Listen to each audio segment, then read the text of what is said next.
winner, Mira Sorvino from Ally McNeil, Frank Germann, beat by the Goo Goo Dolls. Hallelujah! With Andy Richter and the Max Weinberg 7. Now, here's your host, Conan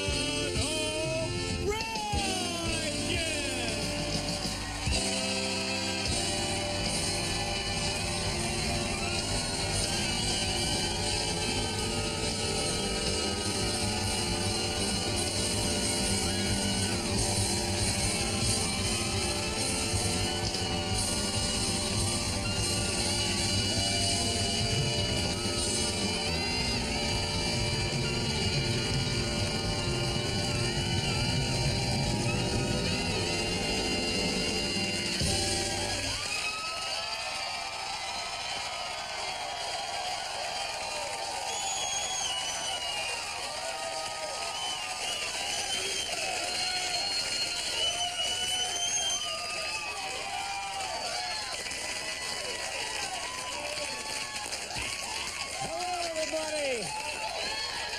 Welcome to the show. Thank you very much for being with us tonight. We got a big hunk show for you this evening and a lot to talk about, folks. Big day. The impeachment trial started today. Let's hear it for the impeachment trial. Come on.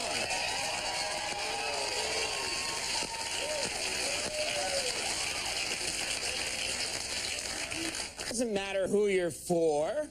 It's nice we're having one. I don't know if anyone's been watching this thing. It's pretty interesting. Today, I don't know if you saw this, today at the impeachment trial, one of the Republican prosecutors said that President Clinton repeatedly put himself in, what can I say? I like being on top.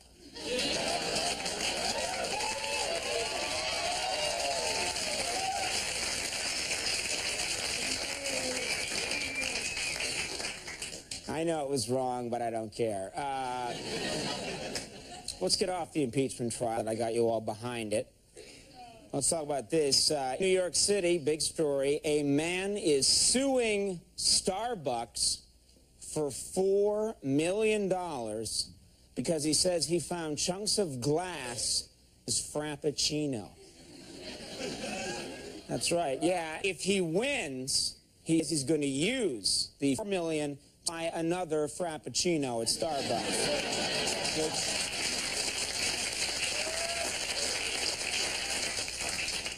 I know this will get you excited. Scientists have developed a new form. That's right. You're a little too happy about that.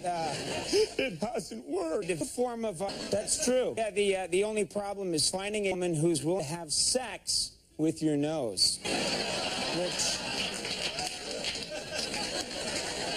which I've arranged, by the way.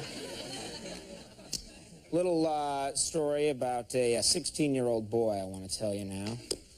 16-year-old boy is, he was angry that his family moved from Buffalo to Washington State, so he got even with his parents by calling the cops and showing them his parents' stick of marijuana.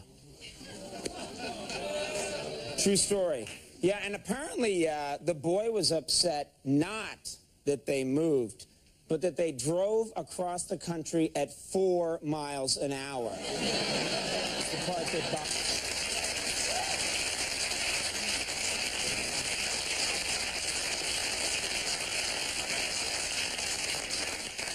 And then last thing I'll mention, everyone's been wondering all across America with the impeachment thing going on, what's Monica Lewinsky doing? Where is Lewinsky? How is she spending her time?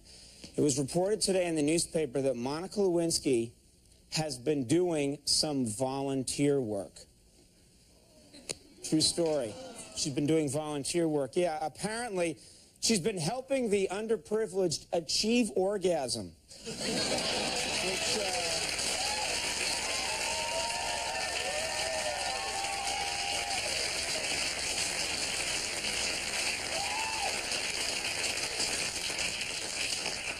Which, I'll just tell my mom not to watch tonight.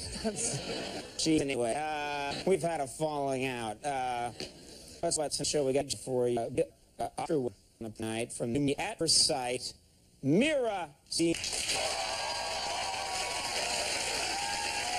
beautiful. Mira. We all have everyone. All the women are really excited next on the show today. From Billy Beal, right here. Jesus. And then I wanted really music on the show tonight, so I my own pocket. It's cost me $145. I made the good.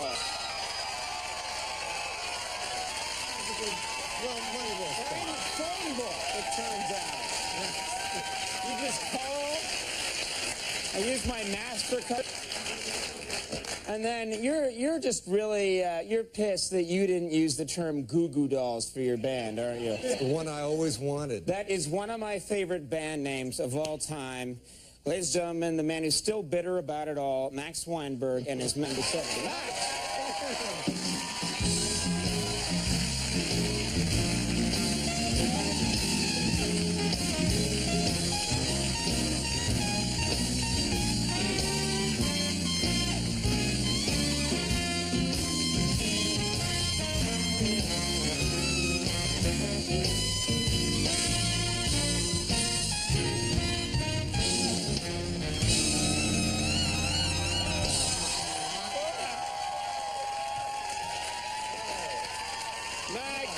Max Weinberg 70. Hi. Andy, I'm concerned about you. I'm worried about you. But I quit smoking Monday. And look at you. Look at that. That's like, that is the sign of an addict who is quit. I'm Jones, man. No, it's just, and I want to, keep voting many times before. I've heard that it's a good idea to not tell anybody. Then by about day 4, which is probably the most difficult day, I think, everybody's going, how's it going, quitting smoking? And by the 3rd person, you're like, it's going great. 17 years of chemical dependency snapped off like that, no problem. That's rough, Andy.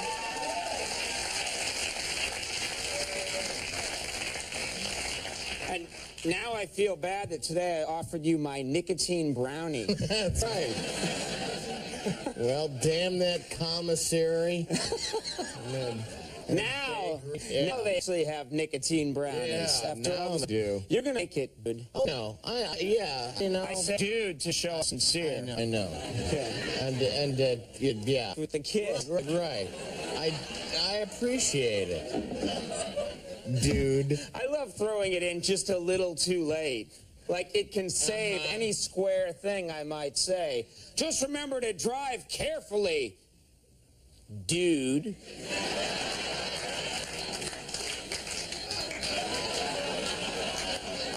That's like like when your uncle uses man, like when he says something like, listen, man, you're not gonna be doing that to me, man. It always just sounds so. Just don't. Don't mess with my mojo, man. I saw Close Encounters of the Third Kind this weekend. It was cable, and I hadn't seen it in years. Right. And there's a scene where Richard Dreyfuss is driving around in the first part of the movie chasing the spaceships, and somebody is honking and then passes him, and they yell at him, "You're in the middle of the road," and he goes, "Turkey!" And it just sounds so bad. Yeah. Why did anyone ever think that was a good thing to sling at somebody? You know, Turkey! And you know what? It ruined every 1970s TV sitcom that they try and show now. You know, if they ever try and, like, a station really doesn't have any programming, they say, we'll put Good Times on. Right. You know what I mean? We'll put it on at, like, 3 in the morning, and you're watching it, and you think, yeah, I'll check it out. I'll check out JJ was funny. I'll check out Good Times. I liked his corduroy hat. Right. Well, you're like 5 minutes into the show, and then suddenly someone turns to the other person and goes, turkey, and immediately you turn it off. Right. Because you can't tolerate it. Well, just the notion Kiss My Grits? that somebody...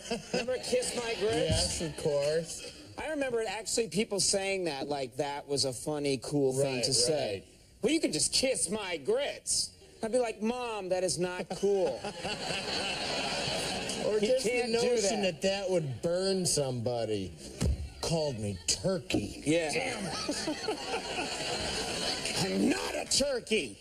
Oh, I'll show them. I am not a white meat. No way. No. We have a big thing to talk about here at the top of the show. Okay.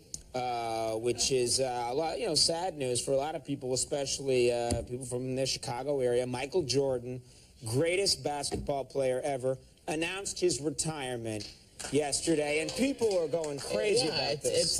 It's like Babe Ruth retiring. You know, I mean, it's people will look at this. It would be it would be like if I stepped down and said.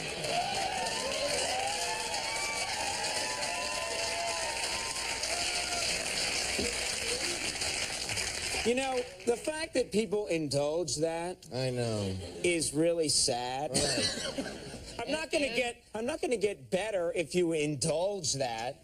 To me, it's not so much sad as it is dangerous. Dangerous. Yeah. Exactly. I could hurt people. People, you don't know what you're doing.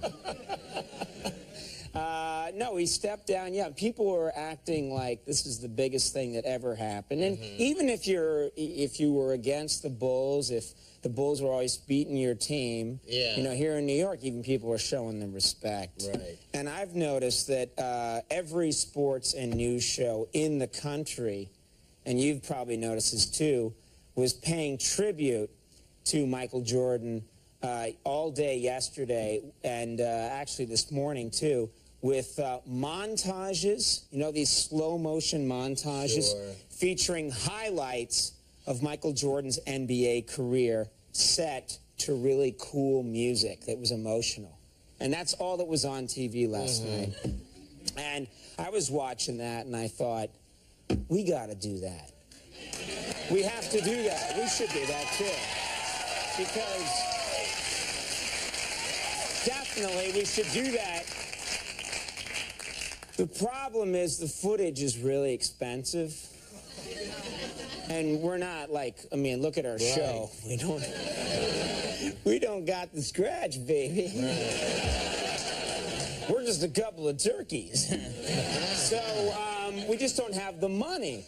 I looked into it, and to show even one Michael Jordan slump of him dunking, even to get one footage of him dunking in 3rd grade, bad black and white footage, costs $2,000. Right. We don't got it. Right. We can barely afford the brownies. Right, exactly. So instead, we wanted to do something. So instead, we prepared this montage of great moments of me and Andy watching Michael Jordan play throughout the years. And it's pretty emotional. Enjoy. Nobody does it better. Makes me feel sad for the rest.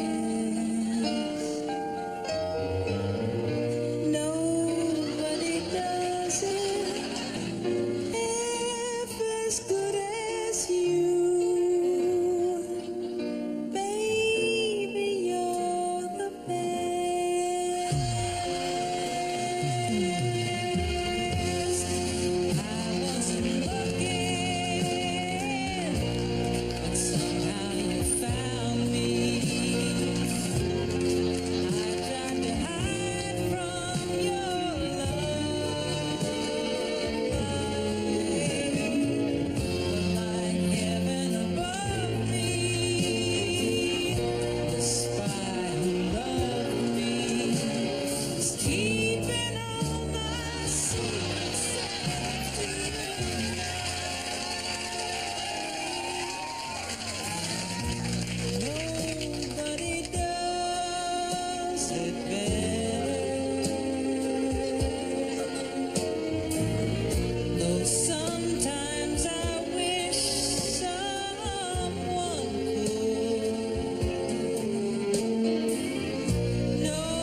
some guns. We're gonna miss him, aren't we? Yeah, I always thought this game's someday. One of the things I missed. Oh, well. All right, so we're at the look.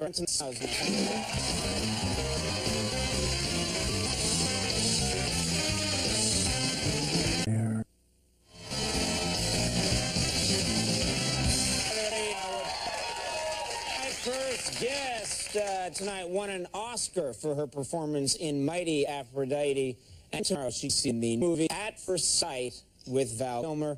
Let's take a look. Met a guy. This is too modern for me. Come on, that's your world, friends here. Sit down, sit down. You'll be fine. You met a guy. That's great. That's really great. Super, yeah. So, spill the beans. Nothing to spill. You're a great guy. Smart, funny, blonde. Oh, that's just blind. Blonde. That. Please call Mira Sorvino.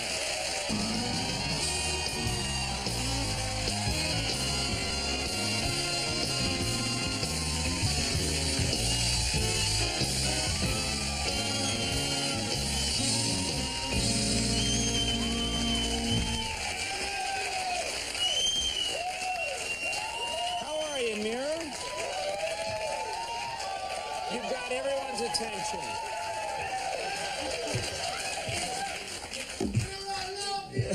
I love you too, man. I like the guy that says, Mira, I love you. On the off chance you'll say, then let us be married, you know? It could happen. It might happen. I'd try it if I were that guy. How's it going? How's life? Good. Very good. Yeah? Yes. You excited about this new movie? Yes. Yeah, this is, I gotta say, I hear that, you know, you're in the movie and Val Kilmer's in the movie, and I think this is a great cast. It's a great buzz on this movie. And then I find out that at a point in the movie, the blind guy, Val Kilmer, has to have eye surgery. And I gotta say, the whole image and topic of eye surgery completely creeps me out. Whenever people in my life say, you know, I had a little eye surgery, I just completely freak. I can handle it anywhere else on the body, not anywhere, but you know, the eye, I mean, does that bother you too, or you have a strong stomach for it?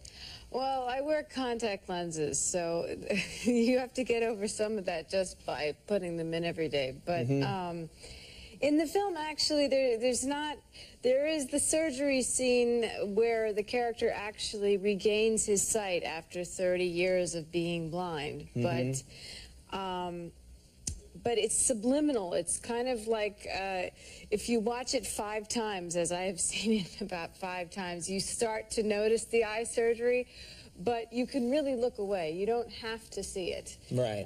It's just if you're really focusing and you watch the video monitor behind the operation, they show what's going on with the cornea. Because there is a channel here, I don't know if it's everywhere, but there's a channel here in New York City. Have you ever seen this, Andy? Yeah. You're flipping around and they're just showing eye surgery. It's on at like 3 in the morning. It beats the crap out of this show. I'd rather watch eye surgery than that Conan. But it's just one of those things that sends a shiver, because I don't wear contacts or anything, but even when I get made up for the show, and I wear a lot of makeup, they get even near my eye, I freak out. I'm one of those people that's eye phobic. Can't handle it. Yeah. Well, you don't have to worry. That's not the main thrust of this movie. I'm sure. Phobic and rest assured. Good. It's actually celebrating the eyes. Celebrating the eyes. Yes. That's good. I would love it if they spent $80 million on a movie with the two of you, and it really was all about a guy getting poked in the eye. Romance, moment. Yeah. Let's show some eye poking. Now, you're back here in New York City. You're promoting the film. Yes. When do you really know you're back in New York? I mean, the weather can't be helping. It's snowing. It's sleeting. For me, I mean, being pretty much a New Yorker. I was born in New York, lived here till I was 3, grew up in New Jersey, but moved back here as soon as I could. But Jersey was nice. I'm not knocking Jersey. Now I live in New York again. And you don't really feel like you're back in town until you have a random screaming match with a stranger on the street. Case in point, I was going to the 26th Street Flea Market where I furnish all the things in my apartment. You get everything from a flea market? Yeah. Do you get like really high-end stuff, or are you buying like an orange crate for my dining room, you know? It's sort of more the latter. I don't know. I have this thing that I started that way, and so I go back and I have this thing that I won't spend over $250, maybe $300. That's like the last limit. So if, like, I'll bargain everybody down. I won't take it unless you know, it's always cash. You always barter with cash. You go at the end of the day. But anyway, this is a different story. Oh, this is really intriguing to me. Your Mira Sorvino and everything in your apartment is taped together with masking tape. No, don't sit on that. No, it doesn't. It's broken. The most you'll spend is $300. I wouldn't want to sit on your sofa. Yeah, yeah. You know. No, I got this great Victorian sofa there. This Yeah, red really? velvet thing. Because a guy was shot on it. And it reeks of pee, but Yeah. You get over that. So, but who did you have the screaming match with? Someone at the flea market? I'm standing out. I've bought a few things, and now it's time to go home. And I'm standing out trying to get a taxi. And I'm waiting about 10 minutes, and I've got like a little chair and some cruddy paintings and, you know, whatever. Cruddy paintings. I've just got to have those cruddy paintings. You know, you see it. Right. You fall A in clown with really big eyes. Yeah. Yeah. I know that painting. No. I mean, I think that the last purchase that I bought that I ended up not putting up, because I'm really digressing, but I have a collection of like religious art, and for some odd reason I put it all in my bedroom. I don't know. It's this way of... Anyway, never mind. I don't know what the hell's going on. You're not going to know your story now. What kind of king are you into? Tapper at the end of an 8. Yeah. What's that? This ain't happening now. So you're really screwed up, aren't you? Now I'm blushing. Now I can't think. Thank you, Conan. That's what I do.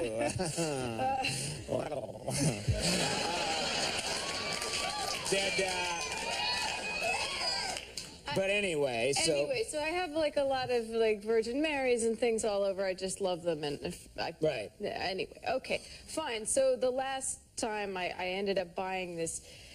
This was the worst, and I shouldn't have bought this one. It's like a metal frame with a Jesus that ascends to head. Like it's one of those holographic, like postcard kind of things. Oh, if you tilt your head, move your head, his wings flap. Well, no, he comes off the cross and he ascends, but it went with the religious collection because it was too kitschy, and it's in the closet now. It does come out. Right. Okay. Anyway, all right. So I'm standing there with my Jesus ascending to heaven, my chair that broke at the next party I had, but okay.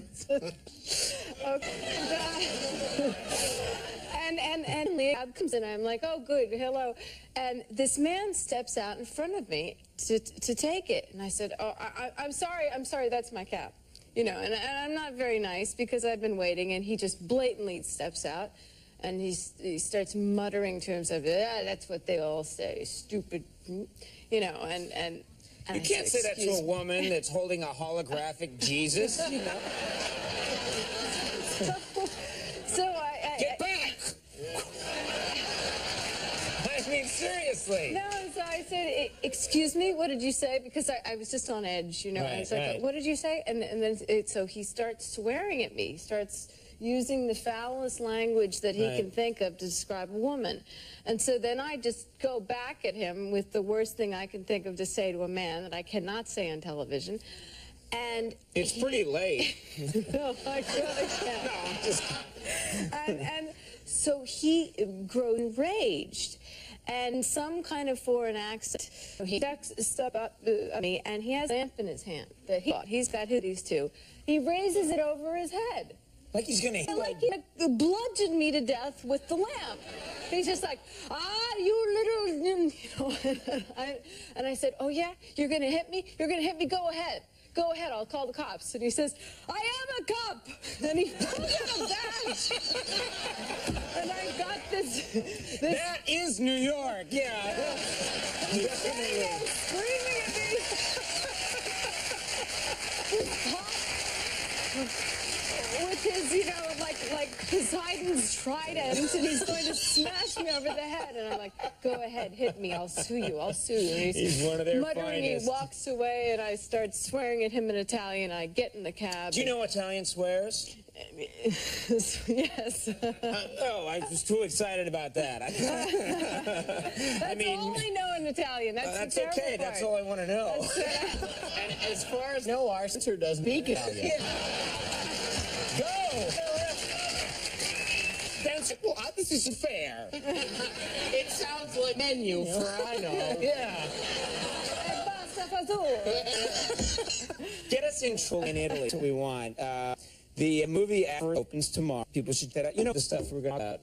Thank you so much for coming. We let you come on the program. Will you come back soon? Movie or no movie? As long as you leave my fur out of it, I'll come. No, we're going to show it next time. Leave it out. You're bringing the furniture next time. All right, folks, thank you very much. Ladies and gentlemen, for Mira Sorvino, give her a hand. We're going to go a break, and we'll be right back with Germann, but first, you're laughing to commercial, aren't you? Yeah, right. First, a word from Kinko's. Laugh at me while I'm at it. I don't see the need for this. Yeah, I'm giving a word for Kinko's. That's the state to which one. Let me get back into my whole thing. First, a word from Kinko's. Because sometimes it's not just you say, but how yet. That's right, folks. Kinko's. Sometimes cops can be a lot of fun. Right, Max?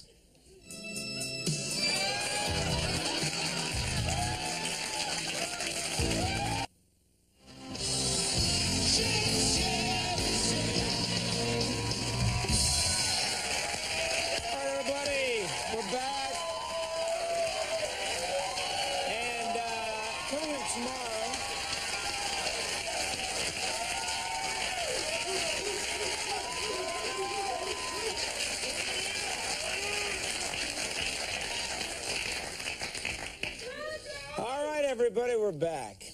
Now, coming up tomorrow, we have from the new movie.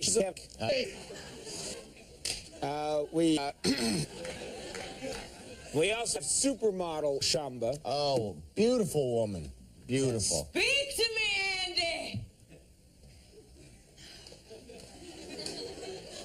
And from Dawson's Creek, James Vanderbeek is going to be here. I love that show. I see every episode. And I see the light, Andy.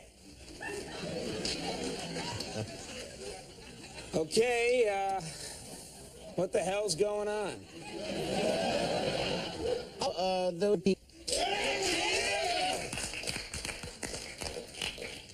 That's great. You know, I didn't even know that you went to church. Oh, I run my own church. What?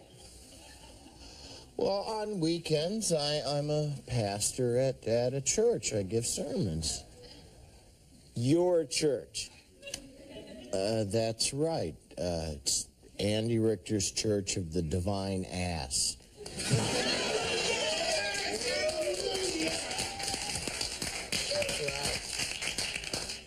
Church of the Divine Ass. That's right. I preach about the miracle of Frank. He's a man who desperately wanted a perfect rear end. And one morning he awoke, find out he'd been given a divine ass. And when I preach, I channel the power of Frank's divine buttocks. In fact, he's in the audience here tonight. Frank, stand up, turn around. Show him the miracle. Behold!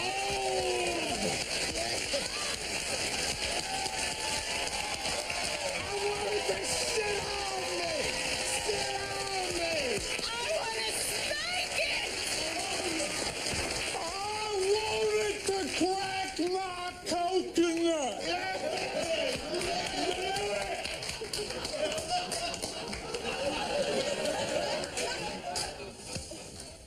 You know, I don't want to be a naysayer or anything, and no offense to you, Frank, but just looking at you, first thought, it looks like you have kind of an average rear end. Well, Conan, that's where faith comes into it. You have to believe that that isn't a perfect ass. Oh, I know, but I mean, okay, it's fine. I don't even think I have a good butt, but I think my butt's better than that butt right there. Conan, I think you need a little churching.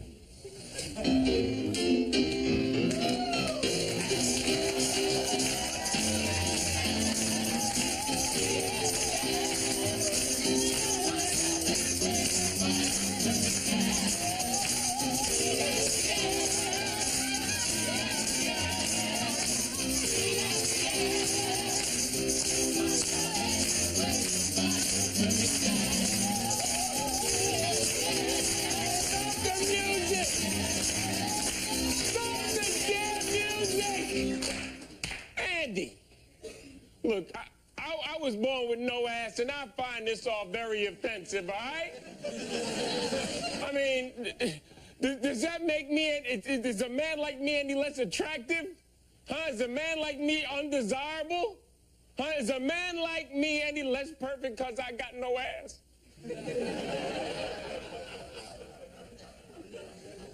Well, yes. Help me. Help me, Andy. Do you really want one? Yes, I do. Do you really want one? Andy, I want the ass, man. Then you shall have the ass.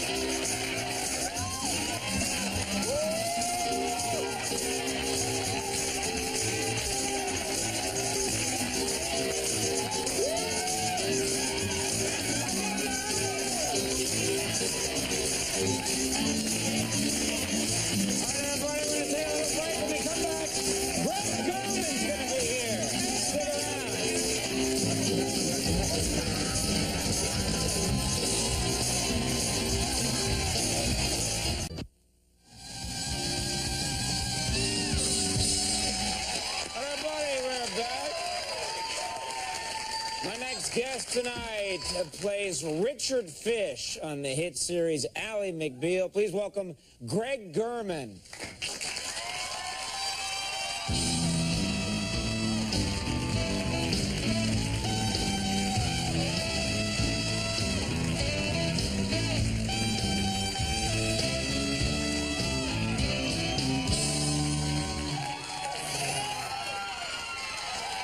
Yes, I had a transcendent moment watching that last.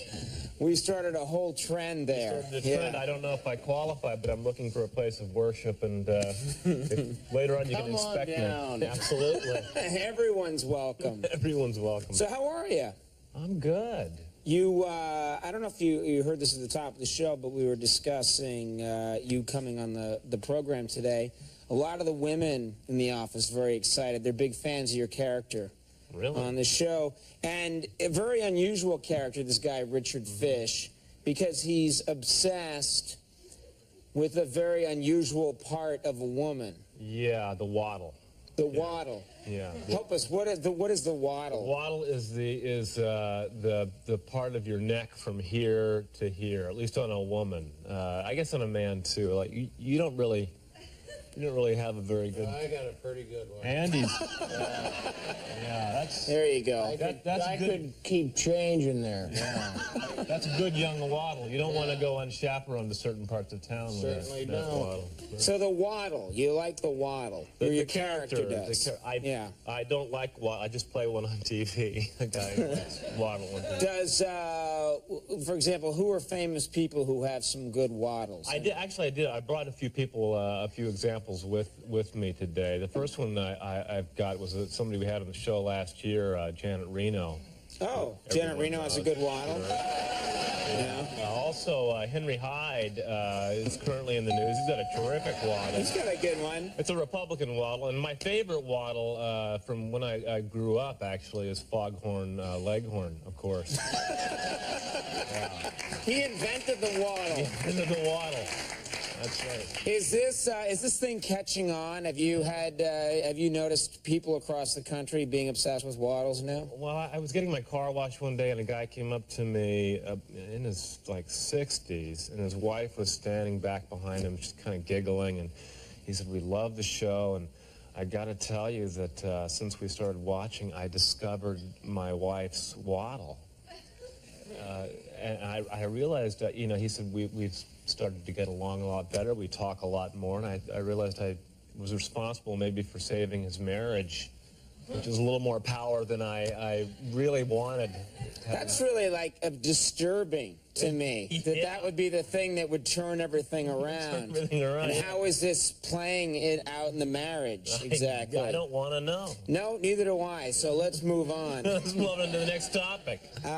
You've done, of course, a lot of theater. I was looking at your resume today in preparation for the interview. You worked with Stephen Sondheim. Oh, yeah. I did a lot of theater in New York, and did a play when I was here last spring, and hope to do some more. It's great to do theater. I mean, it's to do a play with, really terrific writing, and it's a different kind of medium, but it's a lot of fun, and I miss it when I don't do it. Well, you've also done some important dramatic work in film. Let's take a look at this clip from one of your important movies. Take a look.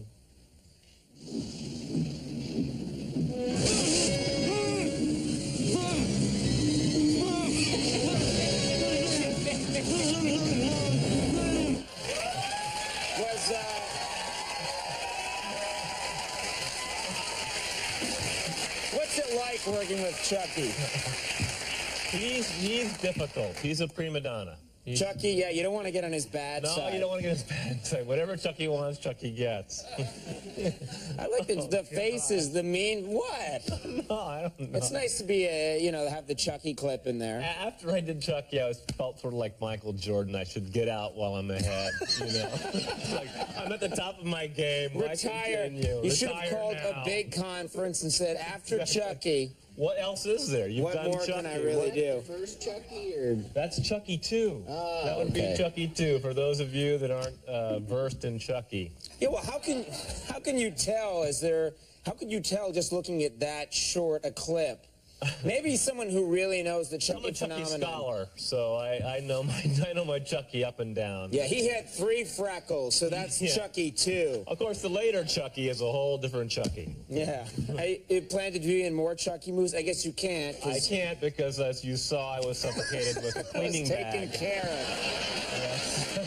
You could come back. Chucky resurrected. You could come back just really out of breath. You're dead, man. Why, Chucky? You're from Colorado originally. Yeah, I grew up in Denver. Are you a football fan? I am a huge Bronco fan, and I know there's a lot of Bronco fans out there.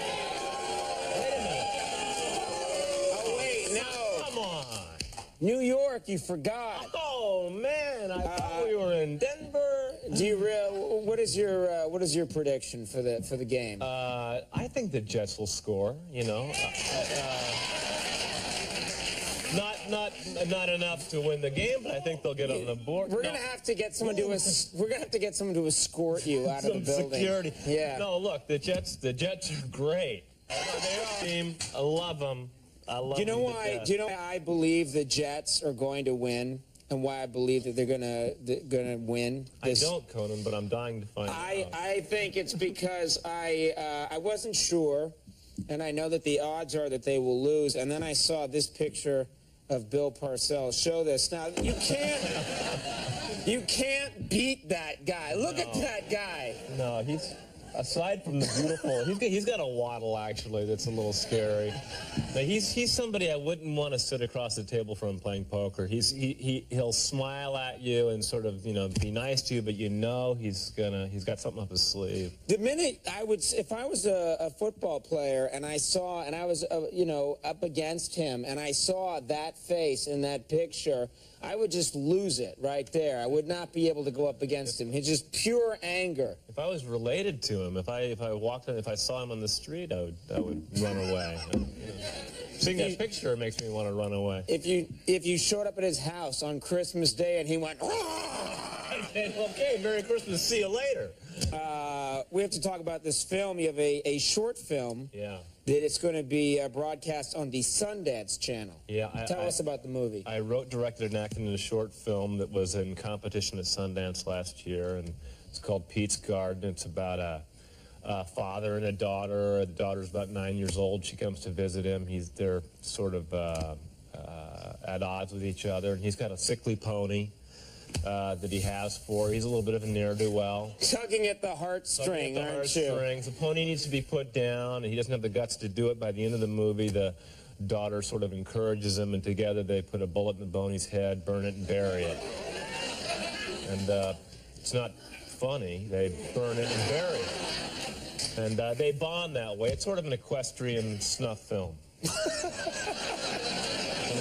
kind of a genre, a new genre picture.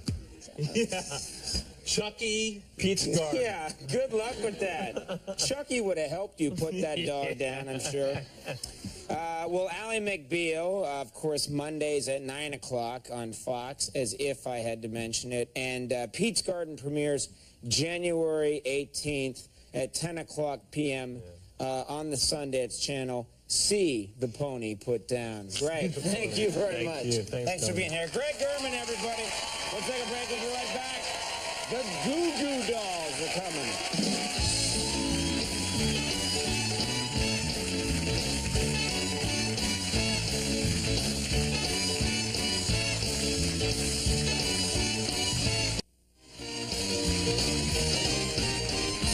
All right, everybody, we're back. Oh, yeah. My next guests were just nominated for three Grammy Awards, and they're here tonight to perform a song from their album, Dizzy Up the Girl. Please welcome the Goo Goo Dolls.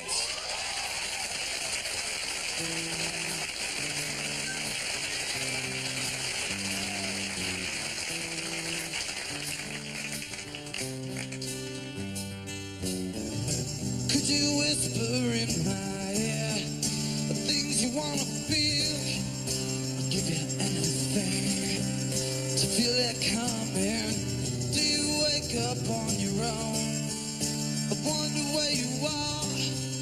I live with all your thoughts. I don't wake up where you are. I don't say anything at all. Why don't you stay?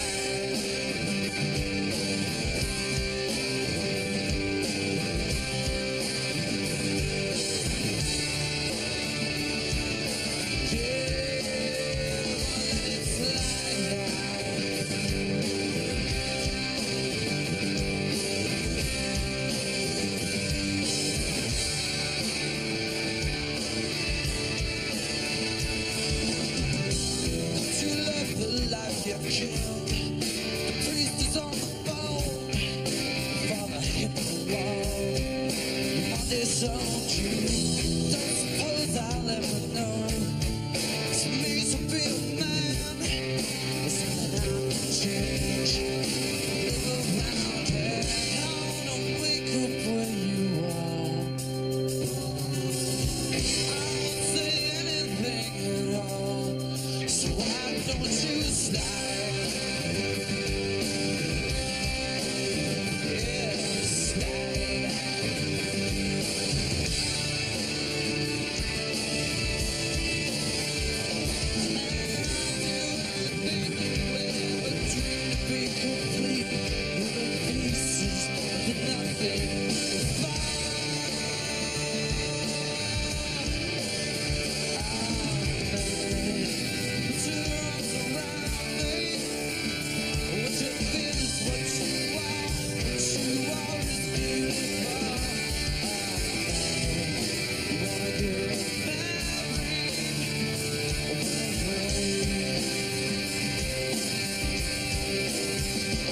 Thank you. Thank you. The Goo Goo Dolls, everybody. We'll take a break. We'll be right back. That was great.